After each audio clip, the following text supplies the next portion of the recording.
एक समय की बात है। एक दूर के राज्य में एक दयालु और सुंदर लड़की रहती थी जिसका नाम सिंड्रेला था। वह एक अमीर व्यापारी की बेटी थी जो उससे बहुत प्यार करता था। लेकिन उसकी माँ की मृत्यु के बाद उसके पिता ने दूसरी शादी कर ली। उसकी सौतेली माँ दो बेटियों के साथ घर आई और सिंड्रेला को उम्मीद थी कि वे उसके साथ अच्छे से पेश आएंगे। लेकिन जब उसके पिता का निधन हुआ तो सौतेली माँ और बहनों ने अपना असली रूप दिखाया। सौतेली माँ बहुत ही स्वार्थी और निर्दयी थी। उसने अपनी बेटियों को राजकुमारियों की तरह रखा, लेकिन सिंड्रेला को एक नौकरानी बना दिया। उसके सुंदर कपड़े छीन लिए गए और उसे फटे पुराने कपड़े पहनने पड़े। पूरे घर की सफाई, खाना बनाना और बाकी सभी काम उसी से कराए जाते, जबकि उसकी सौतेली बहनें ऐशो आराम में रहतीं। फिर भी सिंड्रेला ने कभी अपनी दयालुता और हिम्मत नहीं खोई। उसके छोटे छोटे पशु मित्र जैसे चूहे और पक्षी उसके सबसे अच्छे दोस्त बन गए। वे हमेशा उसकी मदद करते और बदले में वह भी उनका ध्यान रखती।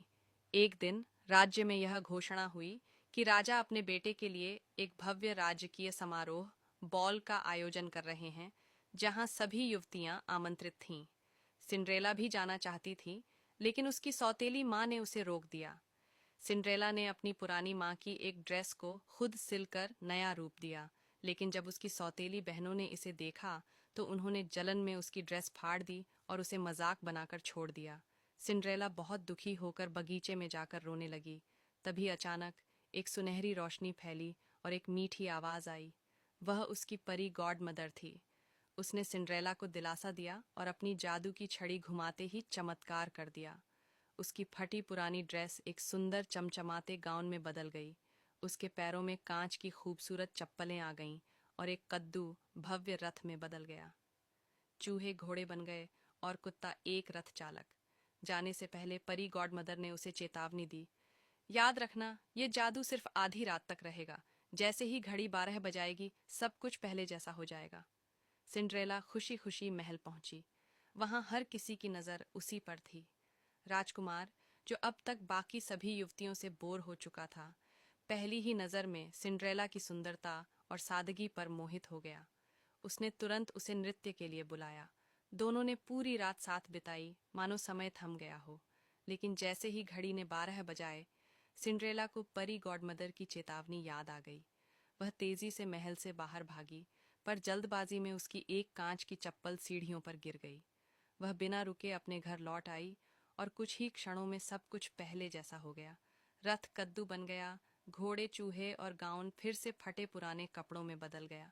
अगली सुबह पूरे राज्य में यह खबर फैल गई कि राजकुमार उस लड़की की तलाश में है जिसने वह कांच की चप्पल पहनी थी। उसके सेवक हर घर जाकर सभी लड़कियों को चप्पल पहनाने लगे।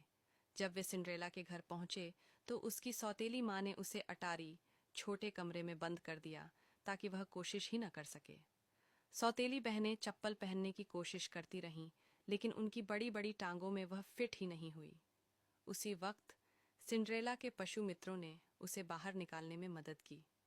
वह नीचे आई और धीमे स्वर में बोली, क्या मैं भी इसे पहनकर देख सकती हूँ? राजा के सेवकों ने अनुमति दी। उसकी सौतेली माँ ने उसे रोकने की बहुत कोशिश की, लेकिन जब सिंड्रेला ने चप्पल पहनी तो वह बिल्कुल फिट हो गई। तभी परी गॉडमदर का जादू फिर जागा और सिंड्रेला उसी राजकुमारी में बदल गई जो बॉल में गई थी। कुछ ही देर में राजकुमार खुद वहां पहुंच गया और उसे देखकर उसकी खुशी का ठिकाना नहीं रहा। राजकुमार ने सिंड्रेला से विवाह का प्रस्ताव रखा, जिसे उसने खुशी खुशी स्वीकार कर लिया। हालांकि सिंड्रेला ने अपनी सौतेली माँ और बहनों को माफ कर दिया, लेकिन उसने उनके साथ रहने के बजाय अपने नए जीवन की ओर कदम बढ़ाया। जल्द ही वह और राजकुमार विवाह बंधन में बंध गए और सिंड्रेला राज्य की सबसे प्रिय और दयालु रानी बनी। सिंड्रेला की कहानी हमें सिखाती है कि चाहे हालात कितने भी मुश्किल हों, अच्छाई, धैर्य और सच्चे दिल की जीत हमेशा होती है। और इस तरह सिंड्रेला और राजकुमार खुशी खुशी जीवन भर साथ रहे। अगर आपको ऐसी और मज़ेदार और सीख देने वाली कहानियाँ पसंद आईं, तो हमारे चैनल को सब्सक्राइब करें। नई और रोमांचक कहानियों के लिए जुड़े रहें। शुक्रिया।